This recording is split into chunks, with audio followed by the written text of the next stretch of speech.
They have a fearless leader, literally a fearless leader. And you all have such a dynamic team over there. I love them all. If I start listing the names, oh my goodness, I'm going to forget one, and I don't want to do that. But they're all so amazing, right? So you have many thanks for that. Miss Moeller, you're the best. And also a past president of an organization that serves Long Island counselors. So they really have the best with you and Ms. Marr and Mrs. Angelillo and Mr. Caramore and Mr. Spector and Mr. Rosenberg. You got it. I'm thinking, I think that might be everybody. And then you have Diane Toscano in there answering the phones, and you have Val Russo there. Oh my God, I visit every year, and I'm counting on all of you being at my next meeting at the school. That's really funny. Good to see you all. Go Owls. Go Owls. And so it is 7:07, and so I will keep letting people in as they join. But we are welcome to start now. So thank you to everyone that is on. For those of you who don't know me, I'm Ms. Mueller, Chairperson of Guidance, and we are so happy to have the awesome, wonderful former College Counselor of the Year for NCA. You didn't think I was going to forget about that. Andrea Nadler, who is here from Hofstra to talk to you about writing your college essay, because as we mentioned during your meetings, we want you really to be writing these essays over the summer. That is the best way to prepare yourself. That is the best way to come back in the fall and be ready to go with your college applications. That's the piece that in my head takes the longest part. The rest of it is just data entry and filling out forms. But the essay, you really want some time to be able to write it, to pause on it a few days, come back and do some edits, and really take your time to craft and make a representation of yourself that you really would want the colleges to see. So we thought that doing this right before school ends, and this way you have all the tools and tips and tricks that you need to be able to do that over the summer. So Andrea, I will turn it over to you, and thank you for being here. Well, thank you for the invite. It means a lot to be invited to come and speak to a community that is willing and is motivated to do work over the summer that will prepare you for your application process and the college search and selection process in general. So tonight, I hope that this will not only motivate you to get started on writing your college essay, but that it will inspire you to do the best possible job with it, and that you can envision what it will look like at the end, by the end of this presentation. So we're going to keep this as interactive as I can. I like to do it workshop style. So, if you want to take notes, by all means, you can use pen and paper. You can use the notes app in your phone. However you take notes, I hope that you will reflect on everything you hear tonight and really take it to heart and use it in the future as you get started. So I'm proud of you, class of 2025, for starting so early and being willing to really think about this now. So here is what I want you to think about first. Why are you even being asked to write an essay? What do you think that we are, trying to get at here? Do you think that we don't think you're busy enough as a high school student? You don't have enough exams to do? You don't have enough work to get done? My goodness, you have so much on your plates, and we know that. But there is a lot of good reason why we would be asking you to write your essay. And here is why. We want to see who you are as a person. If you think about the application process, a lot of what we will be evaluating of your academic life will be numerical assessments, right? How well you do in school, what courses you've taken, if you choose to take standardized tests and submit the scores, those are numerical assessments. Your college essay is really going to help us to get to know you, who you really are beyond the numbers, to showcase you a moment in time in your life, to showcase a talent or an interest or a goal that you have, to show who you really are. What does your voice sound like, your written voice? What are your words? And what is your writing style? Can you write well at the college level? Will we be able to get from you something that we would never know otherwise from other parts of your application? And it's really your chance to stand out, your time to come alive on paper. And you have to take the approach, what do I want colleges to know about me? Besides what my grades are, besides what my standardized test scores are, besides what my extracurriculars are, besides my leadership skills, besides what my recommendation letters are going to say, what do I want you, the colleges, to know about me? You don't want to think of it this way. What do I think they want to hear? Okay, we don't know what you're going to tell us, but we don't have any presumptions or assumptions about what it might be. This is really your chance to shine in a narrative form. It's like nothing else that you've ever had to write for school. When you write for school, you typically write reflective essays about something you've read or seen. You typically write research papers, you write compositions, but you don't usually tell your own story unless, of course, you are taking a creative writing class. Now, some people love to write, some people don't love to write. That doesn't matter. Okay, this is going to be your opportunity to show us who you are. You could pick any topic. The subject is always going to be you. Even if you choose to write about an event, an experience, or even a person who has motivated or impacted your life, it must always come back to how did this affect me? How did this experience affect me? How did this person affect me? Because let's say you choose to write about a family member. Well, guess what? This family member that you're telling us how lovely they are, and is probably a wonderful person, this person is not applying to college. So by the end of your essay, we might be falling in love with your Aunt Millie, okay, or Uncle Mike, or Grandma, Carrie. But we want to know who you are, okay? So even if you're going to set the stage and describe the person and their impact on your life, it has to always come back to how did this impact me? What did I learn? How did I grow from this experience? So you also need to make sure that the attention of your reader is being grabbed at the very beginning, right? So you want us to keep reading. You always want to remember this. We've all read a book that we were gripped by from the first page, the first sentence, the first chapter. But we've also read books that we were not gripped by in the beginning.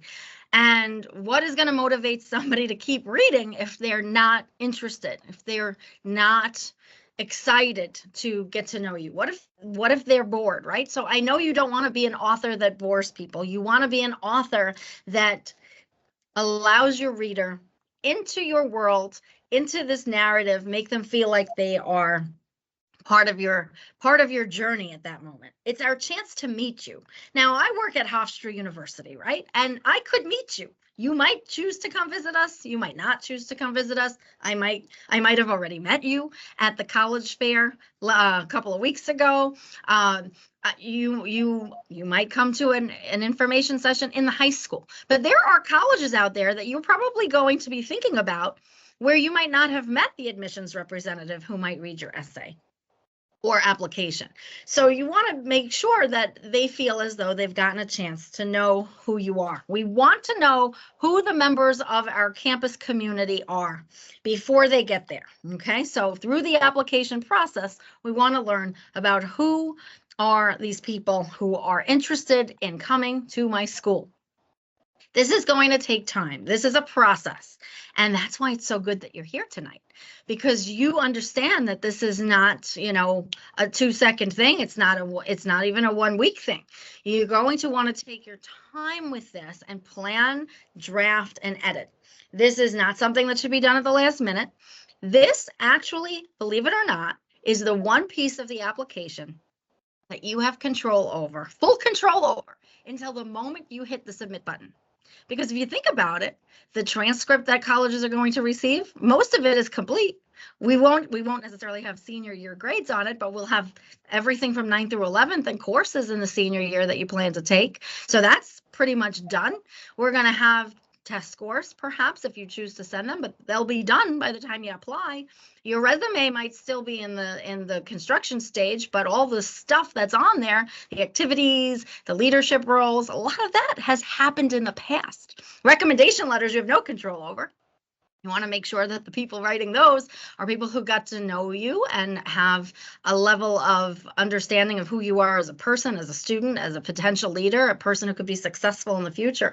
But the essay is the one piece that you can touch and tweak until the bitter end. But that is not an excuse to procrastinate, okay? So you'll want to give yourself plenty of time to write this, think about it, envision it, draft it, etc. We're going to talk about how. All the hows and the how-tos are going to be covered. And then after it's done, you'll want to give yourself time to reflect on what you wrote, put it away, close the drawer on it for a few days, come back to it later with fresh eyes. And I'll tell you a story about why. Your eye will not pick up mistakes if you look at it day in and day out. I once wrote a letter of recommendation for somebody whose last name is Diminich. And guess what? Spell check kept trying to tell me to change the last name to a word it recognized, which is diminish, which is not the person's last name. So I needed to make sure that I could pick that up and that I could see that and go, oh, spell check is wrong this time. But you want to use all your tools, okay? Now, advance here. What should I write about? You're going to do some soul searching. You're going to need to really dig deep into who am I after these 16, 17 years, 18 years maybe of age that you have reached by the time you sit down to write this essay. Chances are many of you are not yet 17. Some of you might be. Some of you might be turning 18 within the next year, but you're all within that same age range life experience. You've had some life experiences that have been defining moments in your life, really poignant experiences in your life. But we live our lives, with a lot of structure in high school. Maybe you've traveled, maybe you've been a camp counselor or a lifeguard, maybe you've had a job, maybe you're starting to drive, learning how to drive, maybe you've had some significant experiences in your friend group with family. And you might not really know, well, what out of all of these things, what would I want the colleges to know about me? I live a typical teenage life. Did you have a defining moment? If not, ask three, actually, you'll come back to asking yourself more questions, but first ask the three people closest to you. What are some things that you associate with something that is unique about me? Ask yourself, when this essay is done and it's written and I print it out, if it blows in the wind through my hallways at school, this is very hypothetical, but let's say there's a big gust of wind and it takes your essay out into the courtyard and back into the building, and your best friend picks it up. Would they know without a doubt that it was your essay? Or could it have been written by anybody, anywhere in the world with the same years in their life experience? Could it only be yours? Could it truly only be uniquely your story? And that is what you're going to have to ask yourself when it's done. Now, there are times where students say, well, I don't know if I want to share this. If you've had a traumatic experience, some kind of trauma in your life, some kind of major crisis, or something that really threw you for a loop, you have to ask yourself, do I want this to be the thing that I discuss in this way? Would you welcome a phone call from somebody on the admissions committee who's calling to ask you a question about that situation or to ask you if you're okay? Or would you shy away from that kind of conversation? If it's something you've had time to reflect on objectively and you're past the point of a major hurt, then maybe. But if it's something that would bring tears to your eyes as you describe it, it might not be the right time to bring it into this, this public forum, if you will, because you really don't know who is going to read your essay. Now, a lot of times students think it has to be about something like that because they want to show that they're going to persevere when life gets tough, that they're resilient, all these great life skills, that we do want to know that our students will be able to handle life and stay productive. But it doesn't have to be something where you feel like you have to explain yourself. It can just be really a moment in time. Okay, and I'm going to give you a few examples now of what that might sound like. And I'm going to use an academic example. I'm going to use a co-curricular example to illustrate this. Before I do, I want you to think about the 5 senses, right? If the reader, and this is why great movies and great books stick with people. But a lot of times, if you've watched a movie that you watched after you read the book, you'll always think the book was better. Most of the time. I can't say 100% of the time, but most people will say, I watched this, but when I read the book, I found the book to be better. And the reason is that when you read, your mind creates scenes, it creates places, people, it creates the sounds of a dialogue. No film director who doesn't know you could ever conjure up what is in your mind's eye when you read. So therefore, when you read, your senses take over. You read about food and you can almost smell the food cooking, or you can smell the cookies baking, or you have a sense of what's being said, and you have a picture in your mind of who these people are that are speaking. We do this just naturally and when we read. And so when we read your essay, could we, be in that moment with you?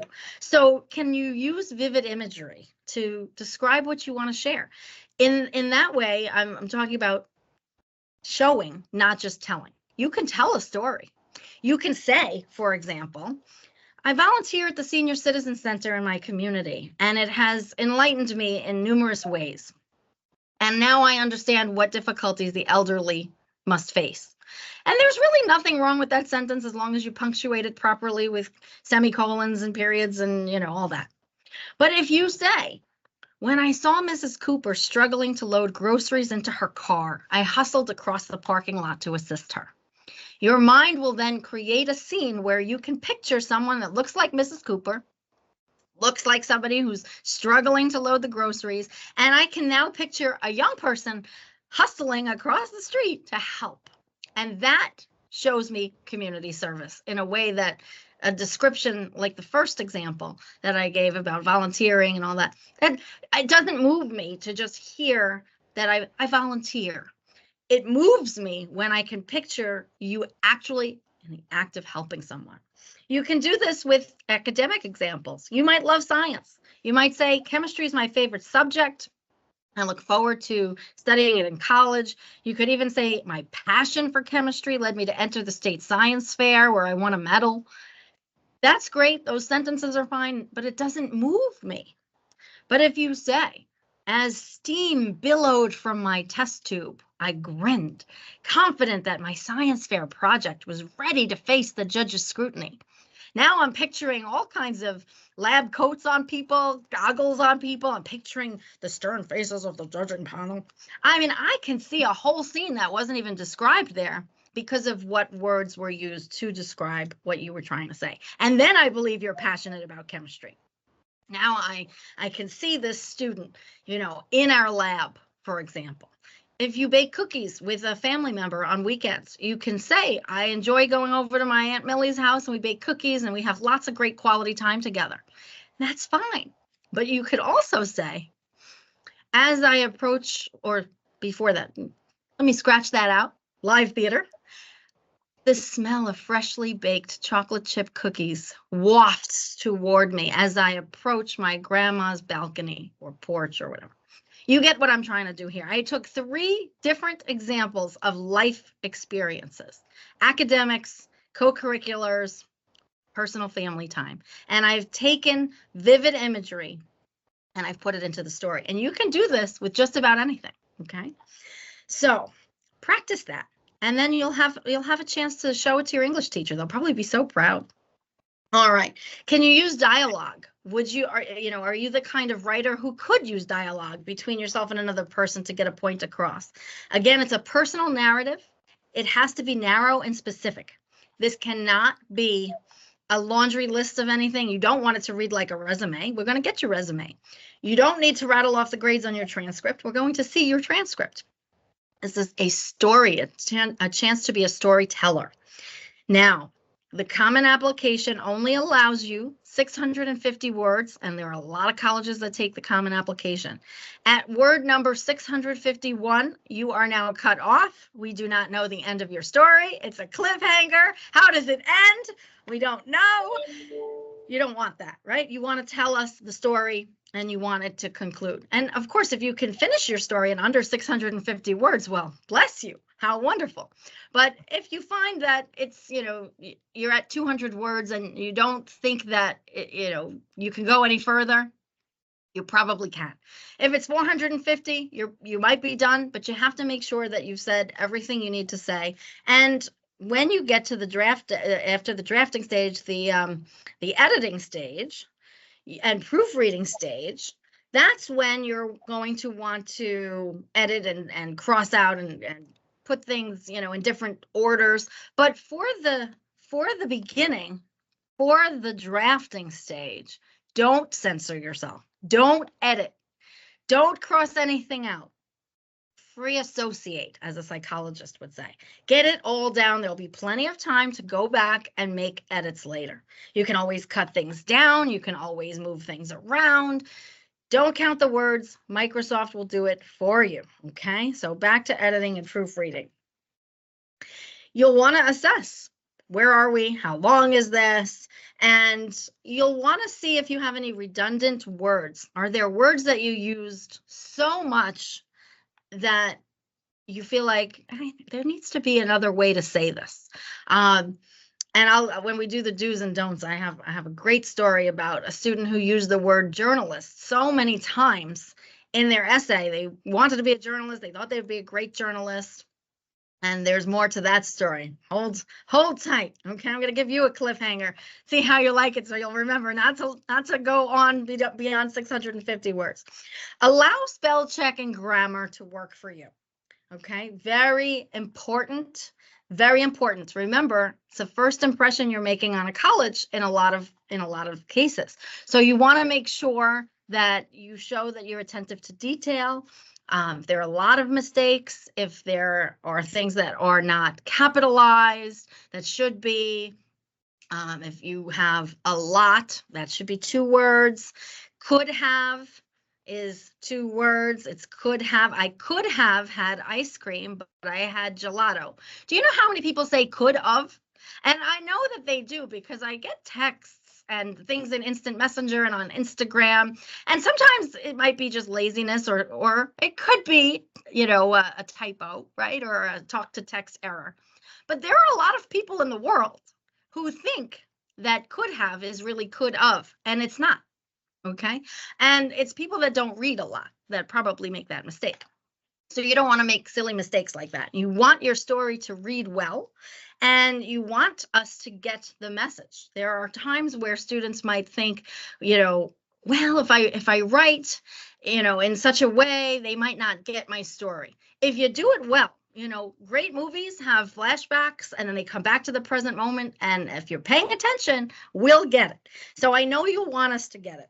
Some students might find that it's good for them to read their essays aloud in the mirror for a couple of reasons. You want to make sure that it sounds right, that it's cohesive, that they're complete sentences, that there's a beginning and an end. And when you read it out loud, your voice drops when you get to the end of a sentence, and you can really hear things that you might not pick up in visual form. Okay. In fact, it is a known scientific fact that when you speak aloud, you believe things more than when somebody speaks to you. It's scientific. It has to do with the way the inner ear hears. That's actually, I'm going to give you a little motivational tip now that I learned a long time ago. When you have a goal, they say you should speak it into existence. And it's true. When you say it out loud, you believe it more than when somebody else does it to you. So let's say you want to be a doctor. Somebody says, you're going to be a doctor one day, you're going to be a great doctor. And that's wonderful. How nice to have support in your life. But when you say, I'm becoming a doctor, I'm the future Dr. Checo, I'm going to use one of your names as an example. It sounds different. And you hear it differently and you believe it more. So sometimes reading it aloud in the mirror will help make it sound right to you, make it read smoothly. One tip regarding proofreading that you should think about is this. When you get to the point where you think you're done and you want to verify it with some trusted individuals, you have to put a limit on the number of trusted individuals you share it with, because by the time you get to person number 30 or even 10, your voice is going to be lost a little bit. So keep it to maybe 2, 3, maybe 4 individuals if you feel comfortable sharing your writing, just because people are going to give you their feedback and it has a tendency to resonate with you enough that you might end up changing something that really was uniquely your words, your voice, and then it's their voice. It's your, 40-year-old lawyer aunt, speaking. And we have a funny saying in admissions. If it sounds like it's written by a 40-year-old lawyer, it probably was. Okay, so you want to make sure that it's your words, your voice. We know that in your life experience, it's probably not going to be perfect, and that's okay. We want to hear your voice. We're not looking to hear the voice of a 40-year-old lawyer unless they want another degree, okay? In which case, by all means, all right? So keep that in mind and really make sure that the people that you are sharing your innermost thoughts with, your writing with, are people that you do trust and people who would give you good feedback. All right, now we're going to get to the fun do's and don'ts and questions to ask yourself. Just as a recap, we talked about this. So when it's done, does the first sentence grab the reader's attention? A lot of times, that first sentence is not going to be the one that you start your essay with. When you're facing a blank page on your computer, the first thing that pops on there is probably not going to be the most captivating, attention-grabbing sentence with vivid imagery. It's okay. It probably shouldn't. Most writers did not write the first opening paragraph, first. They probably didn't entitle the book until the book was written. They didn't know what it was going to be called yet. They needed to go on the journey. So later on, did the first sentence grab the reader's attention? Is there one consistent theme to the essay? Remember, narrow and specific. One topic. The subject is always you. Is the essay easy to read, and does it flow from one paragraph to the next? Is it coherent? Does it make sense? Now I have a great example for you about this. Would someone else understand what I am trying to convey just by reading it without explaining it to them? Here's a great example. I once read an essay written by a student using a ball that was caught at a professional baseball game as the personified object. Okay, the object was narrating the essay. And I'm so glad that I was able to pick that up real early on in the essay. I went back and just to make sure, because there were onomatopoeia was in there, thwack, right? I hit the glove, wow. And there were other times where I've read essays like this, written from the perspective of the student's teddy bear, written from the perspective of the person's pen. They loved journaling, maybe it was the journal that was talking to me through the essay. Through the student's words, I was getting an experience of a non-human, of an inanimate object, okay? Now, if you do that and you do it well, we're going to get it. I sometimes think, well, what if I didn't get it? And I called up that student and I said, gosh, I loved your essay. How creative is that? But who was talking the whole time? Boy, that student would have been so disappointed, because clearly they wanted us to know that was written from the perspective of the baseball, which was talking to me from a case on the student's desk in their room. And it was such a prized possession. It was such a beautifully written essay. Would the reader understand that if you go ahead and do something like that? And did my reader learn something new about me? Do we know something new that we could not know before? We already know your grades. We already know your activities. What could we learn from your essay? Okay. Starting the writing process early can only benefit you. And early is this summer. Tonight. I'm not going to say you should start it tonight, but you might be motivated enough to want to start it tonight. Answer the question all parts. There are Common App prompts. I'm going to show you what they are. They're not changing from this year to next. You want to answer all the questions, all the parts of the question. And we'll talk about that again when I show you the prompts. Show us. Don't just tell me. Use that vivid imagery. If I can see, hear, taste, touch, smell, I will be in the moment with you in your world. Be clear, be concise, to the point. You only have 650 words. Don't ramble. I might be rambling now. Don't be too wordy. There are ways to say things without being too wordy. Here's an example. Here's a great example. You can say, I'm a slob if you want. If you're writing about your messy room, but maybe you're really writing about how everything in your room is organized. It's chaotic to the outside person.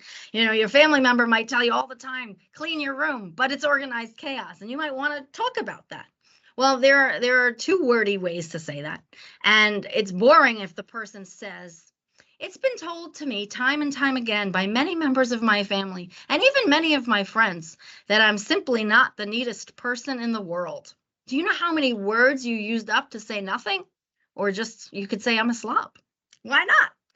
I'm a slob is going to grab my attention a whole lot more than it's been told to me time and time again. All right. And you don't want to waste words. The essay should not read like a resume. We talked about that. Don't put the name of any college in your essay. What if Binghamton gets the essay intended for St. John's or vice versa? Okay. And we had this example once. I think I highlighted the name of another college over 20 times in a student's essay. I said, what's the student thinking? Telling me how much they wanted to go to Manhattan College. Oh my goodness. So remember that. The essay is not the place for that. The supplement is a great place for professing your love of the school with specific examples. A lot of times schools will ask you, why are you applying here? What makes you interested in this major? That kind of thing. And that's where you can start talking about the professors and the classes and the things that you learned on the tour. You could even drop a name of a tour guide, drop the name of the admission counselor. It never hurts, especially if it's good, glowing things. And if you've never been told that you're funny or witty, don't attempt this for the first time in your college essay, because essays are toneless. It's like getting a text from somebody and you don't know if they're joking with you and you don't know if they're mad at you. How many of you have had that experience where you received a text and you said, so-and-so is mad at me, and they weren't? Or so-and-so is joking with me, and they weren't. It's toneless. You have to be mindful of the fact that the person's perspective with which they're reading it might have totally different intentions when they were writing it. Okay, if the person who's writing it has a totally different meaning and message than the person who's reading it is interpreting it as. So if you are not witty and not sarcastic and not funny in your day-to-day life, and you write an essay, you might come across as conceited or a braggart, and you don't want that. You probably would never intend to do that. And yet it's coming across that way because you're intending one thing, but it doesn't reach across the page because we don't know you. So keep that in mind. Okay, here are some of the prompts. Some students have a background, identity, interest, or talent that is so meaningful they believe their application would be incomplete without it. This is the time where I've seen students write about a cultural immersion story, a time where they were, they moved from one place to another, or they evolved into their life in a unique way. One essay that stands out to me that I read was a student who would change their name every time they went to Starbucks. And the opening line was, every time I go to Starbucks, I give the barista a different first name. That was an intriguing opening line. And it goes on to talk about the student's name was often misspelled, mispronounced, and became a source of, almost embarrassment, but that's not the right word. I don't want to use that word. But the person was just ashamed of their name. They didn't like their name. They wished that they were named something, traditional in our country, right? They just wanted to be Jane, right? But instead they got this really ethnic name, okay? You get the picture. And then it goes on to talk about how they learned who they were named after and the contributions this person made to their society. And they then learned about their cultural heritage and their family and all this. And it was so beautiful. And then the last line is, now when I go to Starbucks, I proudly give the barista my given first name. And it was so beautifully woven. And it was a story of a cultural immersion. Okay, that's a great example of using that prompt. Other students have used that prompt to talk about a peanut allergy. Okay, so you can use that prompt about many things. All right. Here's one where you learn how important it is to answer all parts of the question. The lessons we take from obstacles we encounter can be fundamental to later success. Talk about a time where you faced a challenge or a setback or a failure. How did it affect you? And what did you learn? Very important that you don't just talk about the mistake or the challenge, that you talk about how you've grown from it. So one that comes to mind that I read with this prompt was a student who was an athlete scoring on their own team's net. How embarrassing for the student. What did they learn about teamwork? What did they learn about, recovering from a mistake? The team, wasn't mad. They came together as a team. But yeah, boy, was that an embarrassing moment, right? I read about failed road tests. I once read an essay from a student who failed the road test multiple times. And I was sitting with the student when I was reading their essay. We had a wonderful laugh about it. I said, oh, so if I'm on the roads in your town, should I be worried? We had a wonderful little moment there. It could be about anything. And you know what's great about this is it's an opportunity to admit that you had a setback in your life, but that you didn't give up, that you did persevere. And that is an important trait. So, sometimes you ask yourself, gosh, I don't really want these college people to think that I'm a failure. We're not going to think that you're a failure. All the people that are the most successful in life, they had the most failures. They failed their way to success. They failed forward. John Maxwell wrote a great leadership book about failing forward. The best baseball players, right? How they had many more strikeouts than everybody else. So it's not that we think of you as a failure. We now know that you had to fail to learn, and now you've lived to tell the story, and you're a stronger person for it. How beautiful is that? Reflect on a time when you challenged or questioned a belief or an idea. What prompted your thinking? Great story about this one. I read an essay from a student who really was not down with their religion. They renounced their religion. They gave it up. Not a popular opinion in their household. The parent called me about something, and I remembered the student when they said their name. I said, oh, your son wrote the best essay I've ever read. I mean, I might have exaggerated a little bit. It was a great essay, but I wanted this parent to know that this is a beautiful story because it showed that they were willing to stand up for what they believe in, even if it wasn't popular. And the parent was horrified that the student actually sent in the essay. They told the student not to send in that essay, right, about anything else, probably was going to get in trouble now that I sold him out. But you know what? I had to make that parent understand this is a kind of person who's going to be a leader on our campus. This is a person who stands up for what they believe in, even if it's unpopular. And that's why it was such a great essay. And that topic, that prompt, I don't see that one a lot. I really don't. This next one came out of COVID. It's by scientific researchers that they did some research, and they said, reflect on something that has done for you that has made you happy or thankful in a surprising way. I don't see this one a lot. I was hoping I would see more of these because I think that's just such a sweet and very uniquely phrased question. When I see it, it's usually something very, very special that has happened in the student's life. But it did come out of scientific research about how when we were going through COVID, we needed to reflect on something happy and positive to get those endorphins going while we were in isolation. And that prompt has stayed for a while. Discuss an accomplishment, event, or realization that sparked a period of personal growth. A first job, becoming a lifeguard, becoming someone's babysitter, having a new baby in the family, having a bar mitzvah or a sweet 16 or a quinceañera, getting a driver's license, that kind of thing. I've seen a lot of things for this one.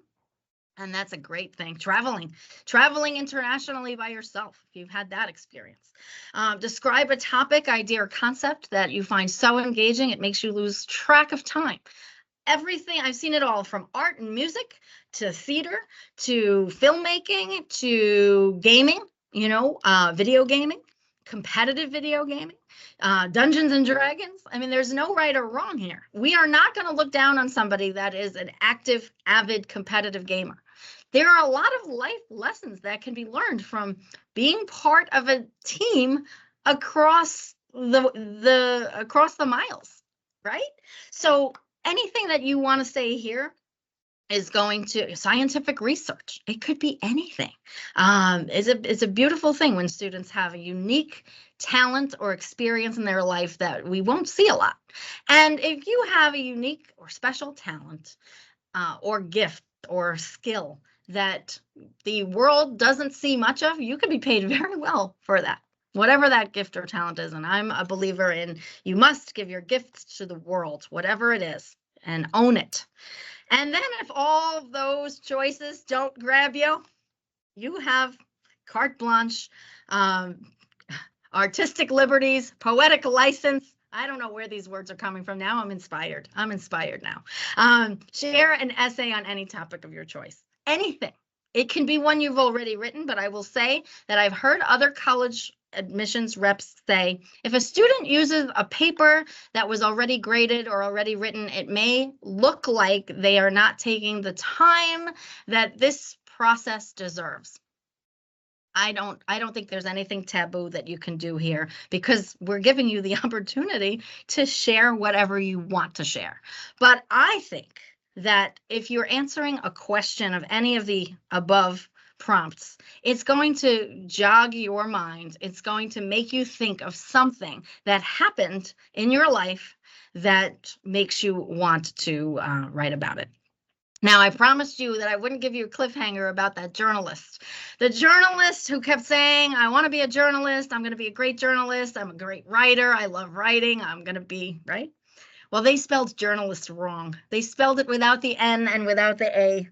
And I shake my head and I think, oh my goodness, how could this possibly be? How unfortunate, right?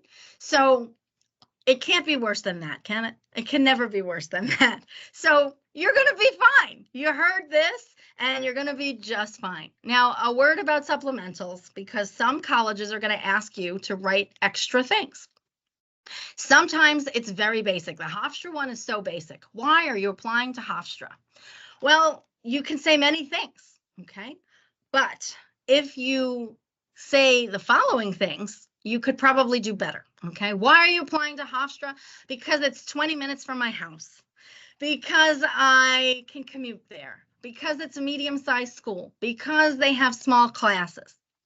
All true, but not specific, right? There are lots of colleges that are all that. 20 minutes from your house in a suburb with small classes that have a lot of majors or whatever it might be. So you want to be as specific as you can about what they're asking. Ask yourself this. Why are they asking me this? They must be trying to get to know something about me. I have a cousin who was applying early decision to Virginia Tech and had to write had 4 essays that were short answer essays. And he asked me, he's very resourceful. He asked me after he did them, I did not do them for him. He asked me if they sufficed. And what was I looking for to make sure that they sufficed? I was looking to make sure, did he answer the question? All parts? Was the word count right? Did he go over? And did he really showcase something of himself that we wouldn't have known any other way? Because that school, those 4 questions are 50% of his decision, and he got an early decision. And the only reason I know how much that was worth in the application process was because I was at a college fair with a representative of that school, and I met this college representative, and I said, hey, my cousin is applying to your school. Can you tell me a little bit about how the short essays are evaluated? And he said, oh yeah, that's 50% of our decision. I said, oh, say what? Called my cousin's father on the way home, also my cousin, and told him, hey, this is really important. I'm glad you shared this with me. So be resourceful, okay? Share a time when you were most proud of yourself as a role model or when you displayed leadership. This one has a lot of parts, and you gotta answer them all, okay? And that's just an example. I don't know what school that's from. At X college, students take ownership of their learning and customize their curriculum.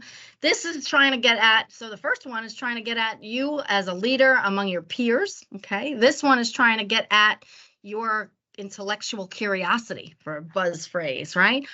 They want to know, do you like to learn? You know, or are you just going to college because your parent wants you to, or are you really intellectually curious? Okay, and that they want to know that. There's a reason that these colleges want to know that. At Y University, many students pursue college for a specific degree, career opportunity, or personal goal. What is your ultimate goal? What is your ultimate goal? How would you customize, or how would you see your successful college experience? Meaning, what are you looking to get out of these college years? Okay, what is your motivation for going to college? Did my parent just want me to go to college? And if you answer, well, my mother wants me to go to college, that is not a good answer. It might be true, but it's not a good answer for that prompt. They're asking you for a reason. Religious schools want to know that you have a sense of service about you, that you are interested in furthering the common good, and they might ask you about that. And that's because that's part of their mission. We're looking for students who are going to be a fit for us. We're looking for students who want to be with us, who would mesh well with the community that is attracted to that campus. So they need to know that you have that you are genuinely motivated to go to school, and that if you say yes to that school, that you will make a contribution there and you will be successful. That is really all we want to know. We want to know that you can handle life and stay productive. We want to know that you could do the work and succeed. We want to know that you can be a self-starter and self-motivate and do what is expected of you. We want to know that you want to learn, that you care about the future, that you care about, yourself, and that you care about your fellow classmates, and that we're going to make a good choice if we say, yes, you're admitted here. That's why we're asking you to do this. So tell me, do you have questions? I'm going to give you my contact information because you know what's going to happen. You'll be like, I don't have any questions. And you're going to hang up and you're going to have a question. And you're going to want to ask me. And you're going to say, that lady from Hofstra, how do I get in touch with her? And here it is. This is how you can get in touch with me at any time. And I mean that. Ms. Moeller knows. You can reach me at any time. You can call me. You could email me. And I will answer you right away. As soon as I see it, as long as nothing's burning on the stove, as long as I'm not driving, and as long as I'm not in a meeting like this, those are the only times that I can't answer your email in 2 minutes. But every other time, I will answer. As long as I'm awake, I will answer you quick. I promise. It has been a pleasure sharing with you. And if anyone does have questions, the mics and the cameras should work now. In the beginning, I think they were disabled from the original registration, and the chat feature should work too. So if anyone does have any questions, feel free to unmute yourself and ask Andrea while we have her here. Anything. But if it doesn't come to you now, you can always email or call me later or tomorrow. But I would welcome any question. We have 6 minutes, I think. The meeting was called from 7 to 8. So if you do have a question, we have the time on here. I'm not going to force you to ask me anything, but I am very happy to have such a receptive audience. I'm very happy to have this invitation. I'm very happy to share with you and to see the motivation of all of you who are here.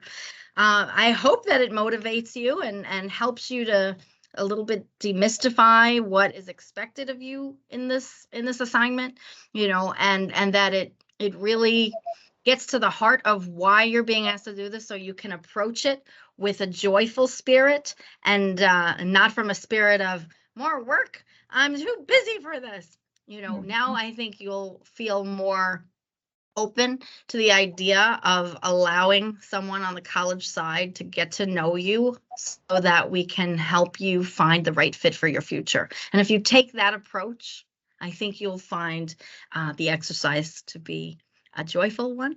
And it you might get really carried away and really want to write multiple essays, and some students have Said to. nobody ever. Yes, some students have to write on 2 different topics Right. just to see if it moves them enough. Because if it Yeah. does cause you to stop at 200 words, you might say, well, maybe this doesn't move me enough. Maybe I really can't get more out of this because I'm not enjoying what I'm writing about. But hey, it's an opportunity to talk about yourself, and I think we all, on some level, would welcome the opportunity to do that. So thank you for listening. I hope to meet you soon. Yeah, and actually, I'm going to ask a quick question then. So a lot of times, some of our students who, let's say, don't love writing, right? There's some kids that just don't love writing, some adults that don't love writing, and they are, a little hesitant if that, let's say, if that wasn't one of their strengths. And some of the stuff here, and again, it was all great advice. We cannot thank you enough for talking to us about it. Even just again, when you were talking about those visuals in the beginning, I can envision that. But even for me, who I consider myself a strong writer. I was like, oh, I don't know if I would be able to do that. And again, your point about, listen, if you're not the comedian, now's not the time to throw that in. So for someone who, obviously writing down your tips and tricks, but if they're not considered, a creative writer themselves, what's like the best, to maybe calm them down a little bit about this essay, which seems, like a big mountain they have to climb? Just tell the story and then see how it can be tweaked a little bit. Ask an English teacher, ask a counselor. I really want to convey this. Can you help me find a better way to say this? I really want to tell a story that interweaves past and present. Can you help me do that? Because you'll do the work of the writing, but you'll find a way to it's a personal narrative. So sometimes it's going to take a couple of drafts. It's going to take some crossing out and some moving things around. You're right. Not everybody loves writing. There are many STEM people out there who, would much rather write a lab report than tell a story. And I get that, but we still need to know who we are inviting to join our campus community. So clue us in, and don't be afraid to distinguish yourself, and don't be afraid to come across as a braggart.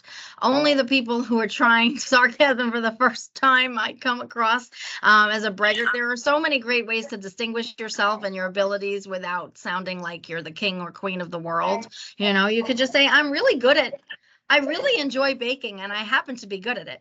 And so I want to share with you my grandma's recipe or whatever. And if you can be creative, great, but it's not required. It's really not. We just want to know a little bit about what makes you tick. What should we know about you before you join our campus community? What would really help us to know that you could be, the next great filmmaker or the next, what have you. Okay. Andrea, I have a question. It's Andrew Rosenberg. How Hello, are you? Mr. Rosenberg. I saw Hi your there. name there. I said, what are the Yes, chances yes. that there's another Andrew Rosenberg who's a student? Yeah. Listen, I try and keep you on your toes, Um, so my question is, there are a lot of families, a lot of kids that go through this process, and maybe they come from, great homes, but they don't really have something that sticks out, or they haven't really been involved in something that really stands out and that separates you from everyone else. So if you could give any advice to the student that might be struggling with trying to find what separates them and where to start, and someone that maybe just has like a good life, a good home environment, they do well in school, but there's nothing that really like pops. What would you tell them? How would you help guide them along the way? Ask the person closest to you, what are 3 things about me that are really unique? Maybe you can juggle. Maybe you have, an extraordinary memory. And you didn't even think of it. You're like, yeah, well, this is just part of me, but now somebody else says, hey, what about that time that you, I don't know, walked the March of Dimes, or swam in a major event, or what about the time that you just went to Disney World and it inspired you in some way, or just a random Monday. Some of the best essays are really based on the most mundane daily chores of life. I mean, there are students who could probably make a trip to the grocery store sound entertaining, because of some aspect of their love of lists, or their love of food, or what have you, or I don't know. It could be anything. It really could be anything. The topic could be anything. The subject is always you. So just ask the people close to you, what is unique about me that maybe I'm not even thinking of? I don't know. Maybe some of these ideas from some of the essays that I actually have read, there was one great essay about loving Chipotle. Each ingredient in the burrito represents a facet of their life. Another student wrote about, getting the best bagel sandwich. I'm making myself hungry now. Getting a certain type of bagel sandwich. And it was really, the story was that her dad said to me, because I said, oh, this essay was so great. He goes, really? It was about a bagel sandwich. I said, no, it was so much more than that. It was about how this student had, each person in the family had a unique bagel order, a specific egg sandwich that they liked. And she was really trying to individuate herself from her sister and separate a little bit, because she was always in her sister's shadow. And she thought if she got a different kind of bagel sandwich, she would be different from her sister. She would be unique. She would be her own person. And it was just so deep. But yeah, in the end, it came down to the bagel order, and it was just the sweetest thing, and I'll never forget it. So yeah, mundane, right? We all like to have a bagel in the morning. Maybe I like that more than other people. I don't know. But so it really could be about anything. Now you're all going to want a bagel sandwich tomorrow morning. Thank you. I appreciate it. You're the best. Thank you for helping us. It's been a pleasure. I hope that this helped. I look forward to hearing how it helped you. So feel free to email me and let me know how it helped you.